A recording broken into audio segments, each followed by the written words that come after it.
Here. Do you want me to take you in for peeping? Hello, Tim. On your way home? Oh, finally. Oh, my feet, they ain't half numb. Something the matter in there? Yeah, just a light. I noticed it's been burning for a couple of days now. Wondering if I shouldn't step in and tell them about it.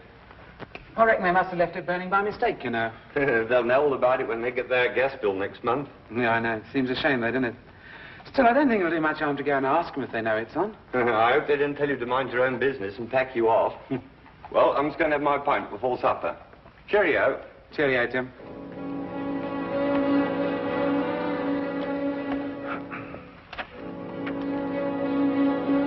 Afternoon, sir.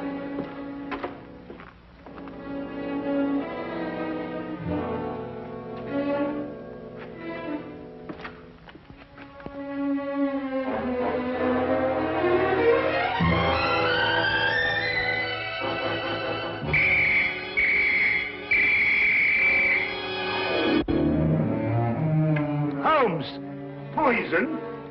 Yes, Watson, Egyptian, as a matter of fact. I'd read about it before, but I'd never worked with it. That's the key pot! Oh, yes, so it is. I'm sorry about that, but there doesn't seem to be anything else empty at the moment. Is nothing immune in this place? Really, Holmes, there must be something else you could have used. Oh, nothing to worry about, Watson. It's perfectly soluble. I'll have the pot washed out and ready for use by the time you come back from Regent's Park. You can save yourself the trouble. That's the last drop I'll ever drink out of that pot.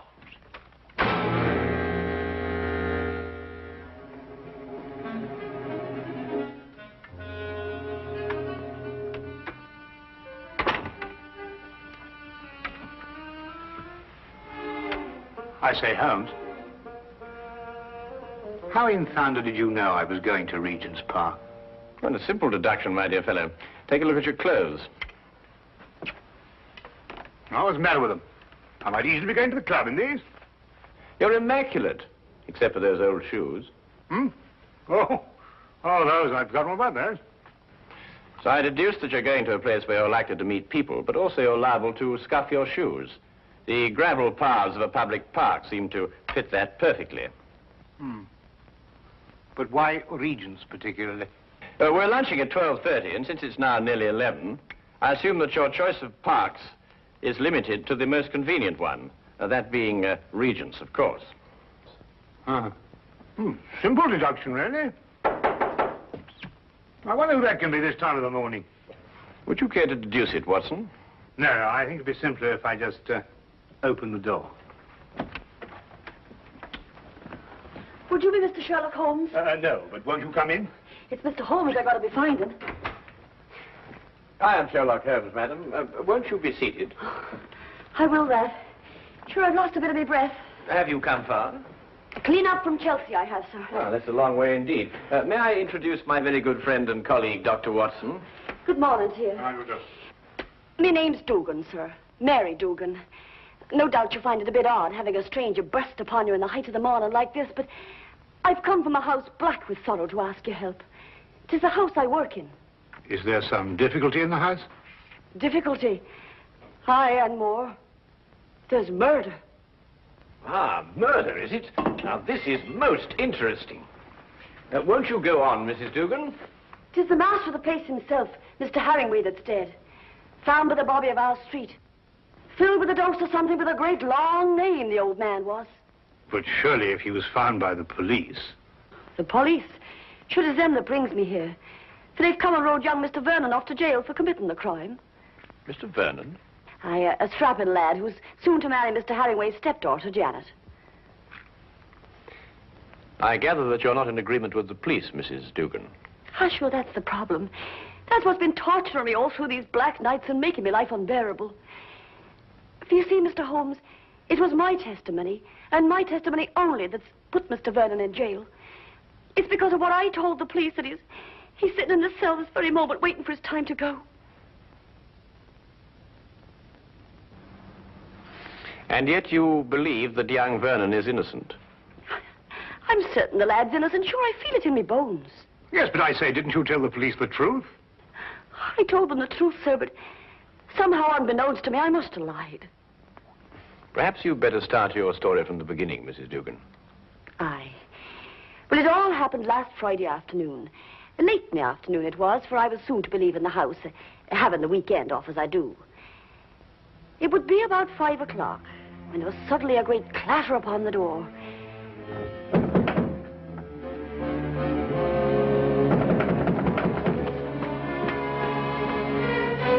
Hello, Mrs. Dugan. Oh, good afternoon to Mr. Vernon. Mr. Herringway asked to see me. Is he in his usual ugly mood? Sure, you shouldn't be talking like that, Mr. Vernon. You know, it makes Miss Janet very unhappy to hear you two fighting all the time. Well, if he wasn't such a stupid old... Where is Janet? Oh, she's away to her aunt's in Manchester. She wasn't to go until tomorrow. Oh, I know nothing of that, sir. But I can swear he put her on her way this very afternoon. I doubt if her aunt's sick again.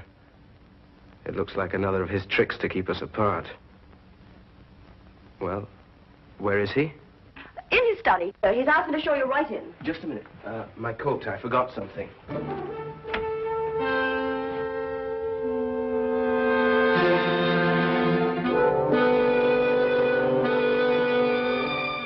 All right.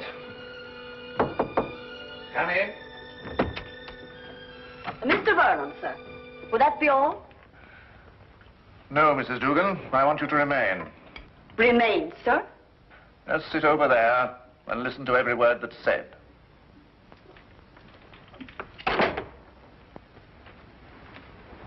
What is this? What have you got in your mind now? Young man, I have a very simple offer to make.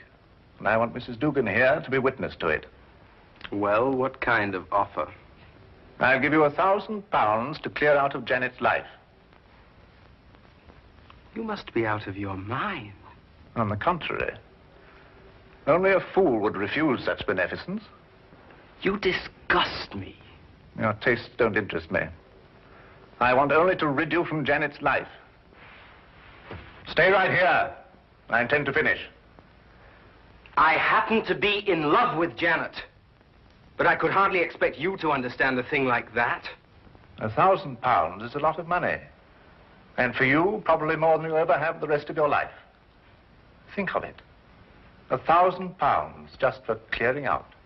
When I clear out, as you put it, I'm going to take Janet with me. I warn you, this is your only chance to gain anything.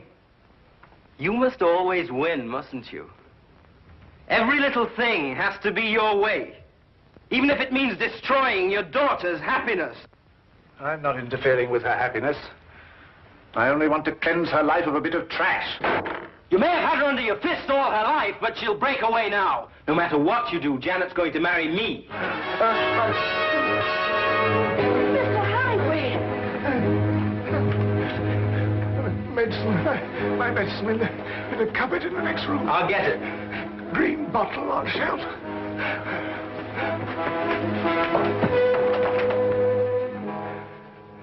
I never lose, Mrs. Dugan. I never lose. Oh, hurry, Mr. Vernon, please, hurry. Coming.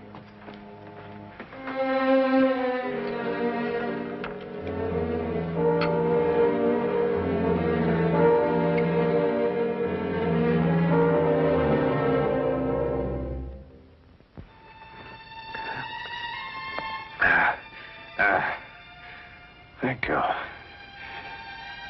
Feel much better. Well, there's no need to stare. I'm all right. Now get out of here. Both of you. Get out.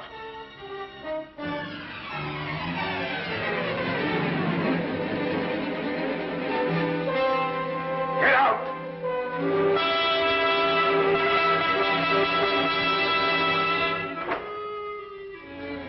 A few minutes later, I left the house.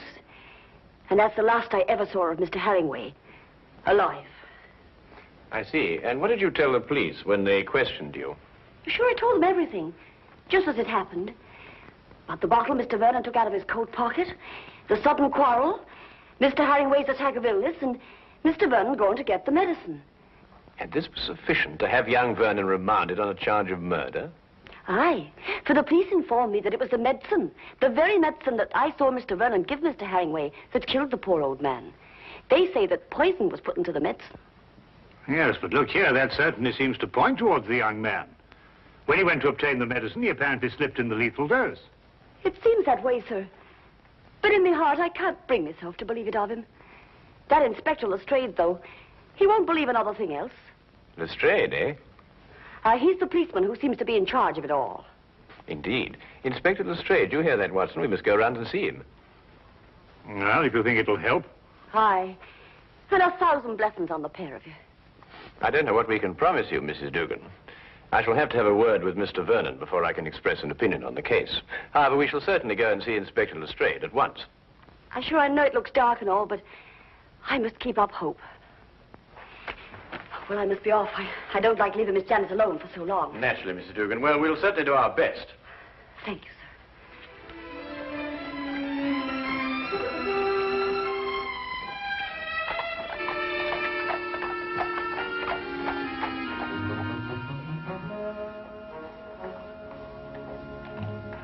I can't see any reason for it. The man is guilty. Anything you want to know, I can tell you myself. Oh, come, Lestrade. I only want to ask the young man a few questions. It's time for my lunch. You needn't come. Now, look here, Holmes. There was a very large dose of strychnine in that medicine. The only person who could possibly have put it there was young Vernon. Or Mrs. Dugan? No, she didn't have any reason to. Besides, Vernon was a chemist. He had access to all sorts of poisons. Indeed, he was a chemist. You hear that, Watson? Young Vernon was a chemist. Hmm? Eh? Oh, yes, indeed, Holmes. Yes, I thought you'd be interested to hear that. Well, I am indeed. It is most important, and I insist upon seeing the young man immediately. We have no time to lose, Lestrade. No time to lose. Oh, all right, all right, all right. I don't see what you can possibly gain from this. But if you insist, you can see for yourself. His whole attitude merely supports the evidence. Well, here we are. Inspector Lestrade. Yes, sir.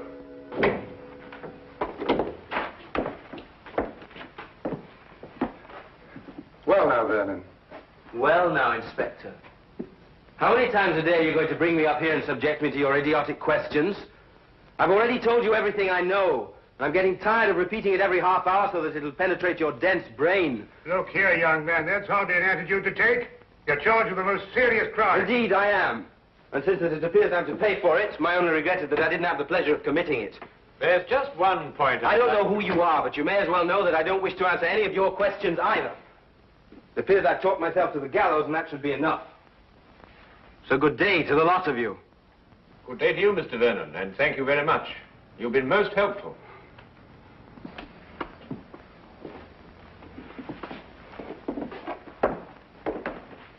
President Young Rogue.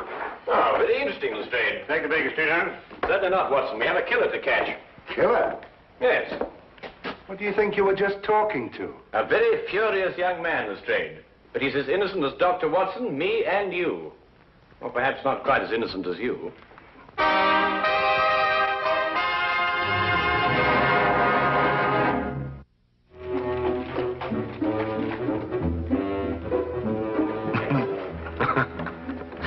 What can you possibly find to be so amusing? Huh? Oh, I was thinking about Lestrade's face when that young scamp called him an idiot. Holmes, do you really believe that young man's innocent? Strychnine, Watson.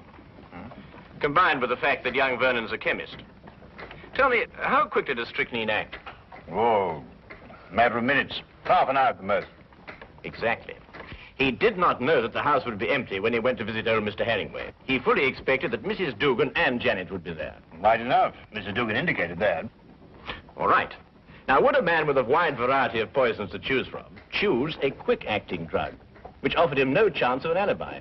Or would he be more likely to choose something a little slower, which would allow him ample time to be miles away at the time of death? Yes, I follow your reasoning, Holmes, but surely you don't accept that as conclusive. Oh, I didn't, until I spoke to young Vernon. But, well, you didn't learn anything from him, did you? Ah, here's the mortuary. Shall we go and have a close look at the victim, Watson?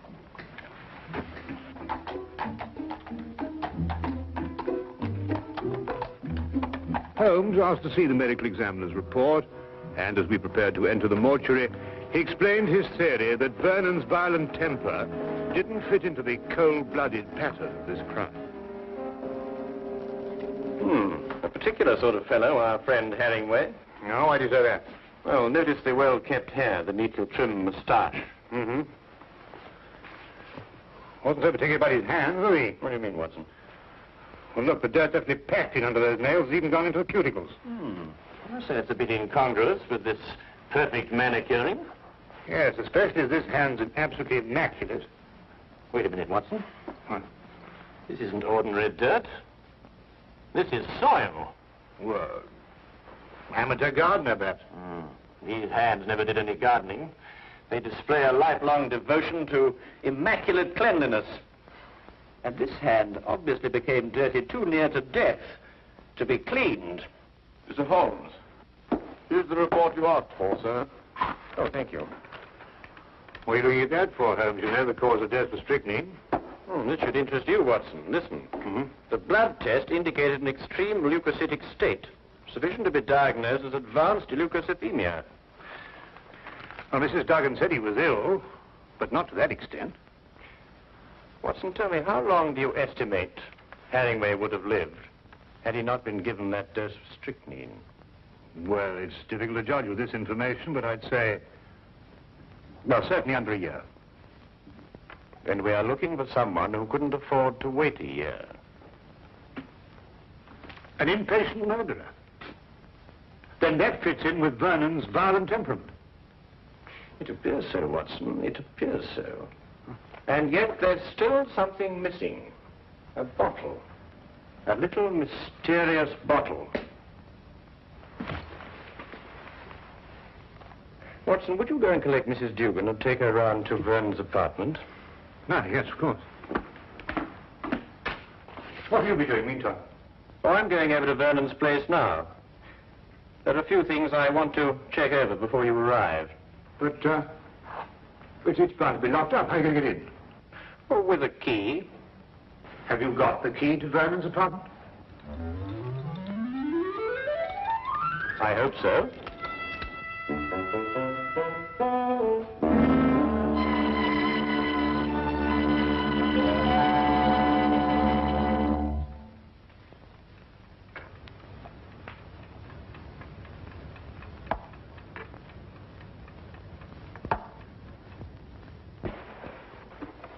We came as quickly as we could.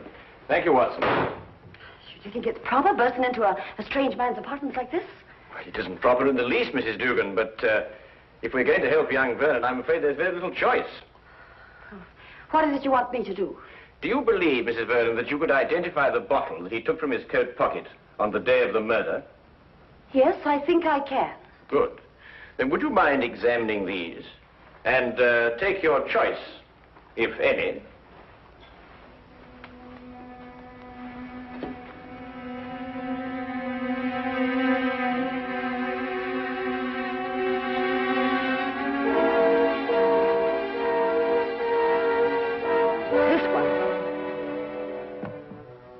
You're certain? I am absolutely certain. Thank you, Mrs. Dugan. Thank you very much.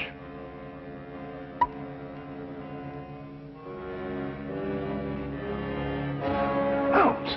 It's all right, Watson. It's quite harmless. It's oil of cloves. Oil of cloves? Mrs. Dugan, I presume that your employer was a teetotaler. Oh, he was that. There was never a drop of anything at all in the house. Hated the stuff he did. Yes, but is it important, Holmes? It's essential for young Vernon, Watson. We have now only to visit Mr. Herringway's study to forge the final link of proof against a most amazing murderer.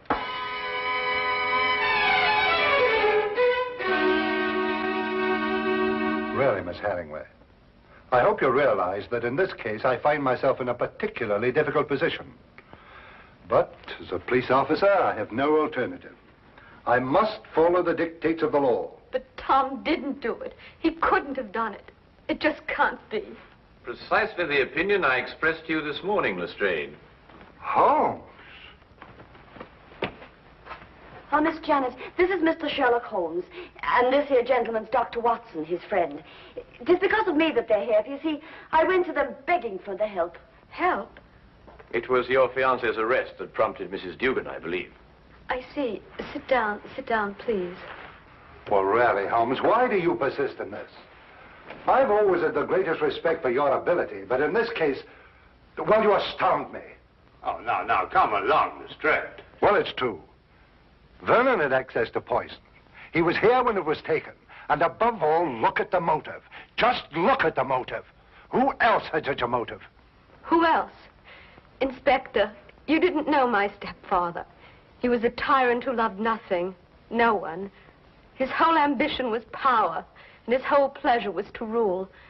To my stepfather, my marriage meant only a loss of power, part of his kingdom, and he fought it in every way.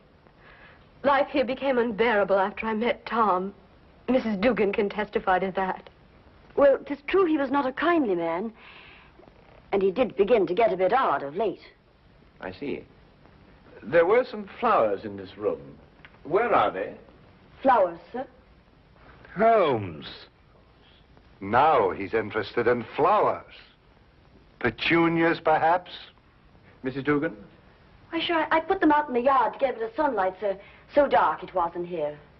Then there were some flowers. Mrs. Dugan, would you be kind enough to fetch them, please? Yes, sir. Holmes, what have flowers got to do with... Watch. You know, Inspector, your difficulties in this case really must be overlooked. Do you know that you've been deliberately duped? And very cleverly, I might add. I haven't been duped at all. I've got my man. Now, you see, you were looking for a murderer, whereas, of course, there isn't one. First it's petunias. Now there's no murder. There's a body, but no murder. You see, Mr. Herringway committed suicide. There was no indication of suicide whatsoever. No message, nothing. Well, naturally there was no indication of suicide, because it was deliberately planned to look like murder. Are you serious? Completely, Miss Herringway. You see, your stepfather was more of a tyrant than you imagine. Losing you to Vernon meant losing power. And so first of all, he tried to bully him. Then he tried to bribe him. And when that failed, he tried to kill him. Mr. Herringway tried to kill Vernon? Yes, Watson. By committing suicide in such a way that Vernon would be blamed and executed for Herringway's death. The stage was set, the heart attack was feigned, and Vernon was sent to get the medicine. If Herringway took the poison himself, where did he hide the bottle? Of course, that's right. The poison acted too fast for him to dispose of the container.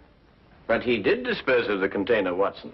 And if my theory is correct, it should be in one of the two flower pots that Mrs. Dugan is holding.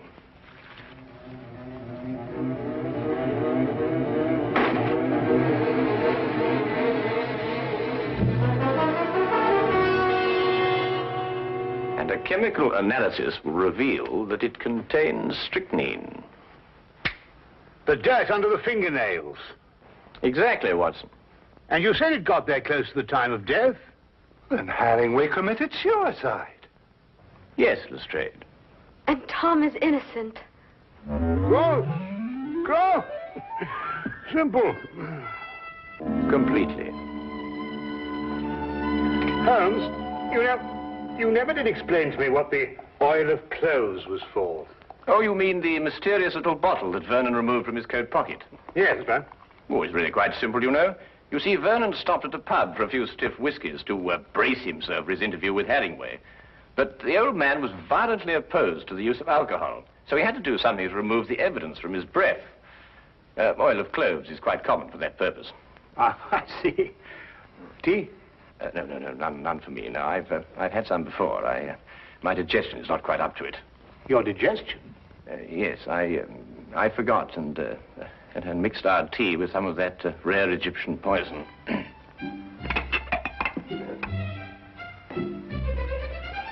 But confound it, man, the tea's ruined.